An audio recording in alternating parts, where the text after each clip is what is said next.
कहानी चतुर चोर और समझदार गांव। पहाड़ों से घिरे एक शांत गांव में चंदनपुर लोग सरल और भले थे।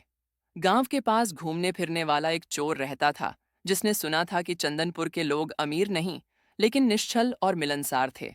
चोर राजू ने ठानी कि वह गांव में चोरी करके आराम से जीवन बिताएगा। एक रात राजू ने चुपके से गांव में दाखिल हुआ और देखा कि हर घर के सामने दीपक जला हुआ था। बच्चे हंस रहे थे, बूढ़े बातें कर रहे थे और पशु पक्षी शांत सो रहे थे। उसने सोचा, इतना सुख शांति वाला गांव है, शायद चोरी करना आसान होगा। लेकिन जैसे ही राजू पहली चोरी करने लगा, एक घर की खिड़की से गांव के सबसे बुजुर्ग बाबा हरिदास उसकी आवाज सुनकर जाग गए। बाबा हरिदास ने बिना डर के राजू से पूछा, बेटा, तुम कौन हो और यहां देर रात क्यों आए हो? राजू डर गया, पर उसने झूठ बोलकर कहा कि वह राहगीर है और रात में आराम करने के लिए थोड़ा पानी मांगने आया है।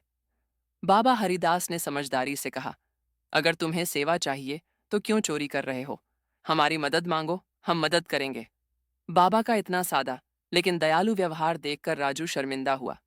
उसने चुप्पी तोड़ी और अपने इरादे बताया। बाबा ने उसकी गलती समझाई। चोरी से मिलने वाला सुख अस्थायी है और इससे दूसरे का दुख होता है। असली सुख मिलता है जब हम अपने कर्मों से ईमानदारी रखें। राजू ने बाबा की बात समझी। उसने गांव वालों से माफी मांगी और अगले दिन सुबह सुबह सबके घर जाकर अपने की सच्चाई बताई। गांव वालों ने पहले हैरानी दिखाई, लेकिन जब उन्होंने राजू की सच्चाई देखी तो उन्होंने उसे माफ कर दिया और एक नया अवसर दिया। गांव में उनका स्वागत किया गया। समय बीतता गया। राजू ने ईमानदारी से काम किया, खेतों में मदद की, पशुओं की सेवा की और गांव की भलाई में योगदान दिया। धीरे धीरे लोग उसे अपना मानने लगे। राजू जान गया कि असली सम्मान चोरी से नहीं, बल्कि मेहनत और सच्चाई से मिलता है।